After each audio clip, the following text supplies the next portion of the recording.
નમસ્કાર, આપ જોઈ રહ્યા છો સ્પાર્ક ટુડે ન્યૂઝ। નર્મદાના ખરોડ ગામે આવેલી પ્રાથમિક શાળા વર્ષો જૂની જર્જરિત હાલતમાં છે, તો શાળાના બાળકો લીમડાના ઝાડ નીચે બેસી શિક્ષા મેળવવા મજબૂર બન્યા છે।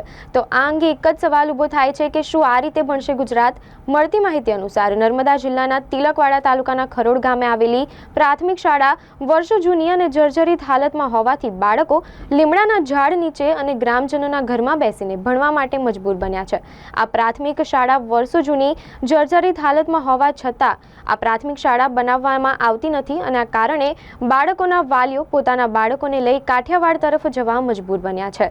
ઉલ્લેખનીય છે કે દરેક બાળકને શિક્ષા મળી રહે અને દરેક બાળક આવનારા સમયમાં દેશની પ્રગતિમાં સહભાગી બની શકે તે માટે સરકાર તરફથી અનેક યોજનાઓ અમલમાં મૂકવામાં આવી છે અને આ યોજનાઓ માટે લાખો રૂપિયાની ગ્રાન્ટ પણ સરકાર તરફથી ફાળવવામાં આવતી હોય છે, પરંતુ ઘણીવાર કેટલાક અધિકારીઓની નિષ્ફળ કાળજીના કારણે આ ગ્રાન્ટનો લાભ છેવાડા સુધી પહોંચી શકતો નથી।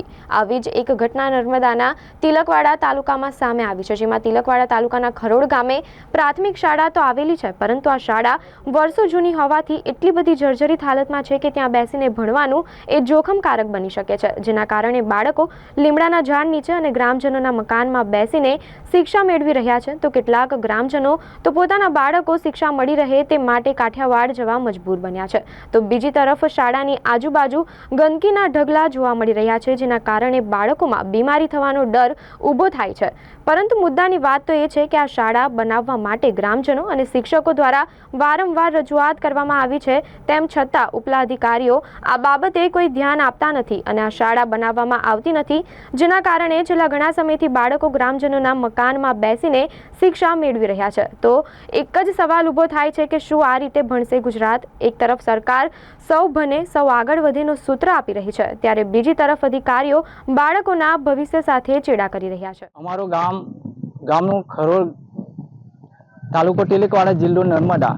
અમારા ખરોડ ગામની અંદર વર્ષોથી શાળાઓ બનેલી હતી 1976ની સાલમાં। એ અત્યારે એવી હાલતમાં છે કે દિવાલોને તિરાવો પડી ગઈ છે।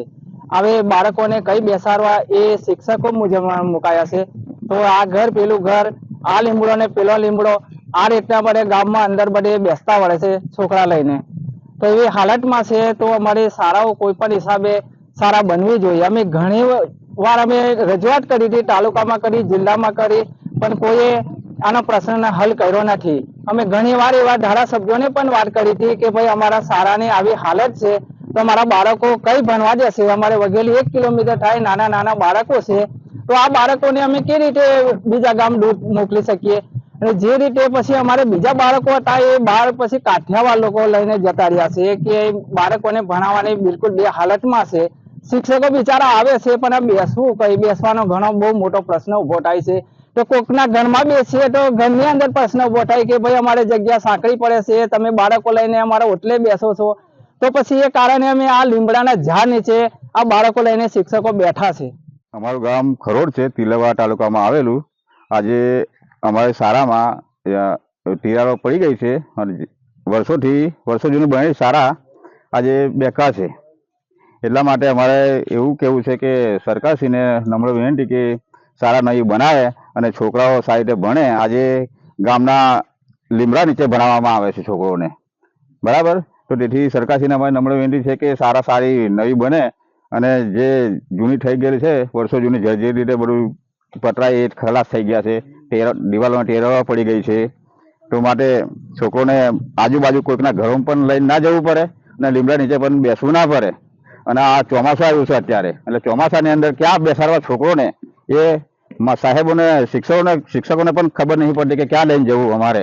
આ કોના ઘેર ચોમાસામાં કોઈક બેસાડે નહીં કોઈના ઘરમાં, એટલે એ માટે અમારી એવી વિનંતી છે અમારા ગામ લોકોની કે શાળા નવી બને વહેલી રીતે વેરાસર અને છોકરાઓ સારી રીતે સ્કૂલમાં બેસી શકે, એવી અમારી વિનંતી છે। શું નામ છે તમારું? મનહરભાઈ અંબાલાલ।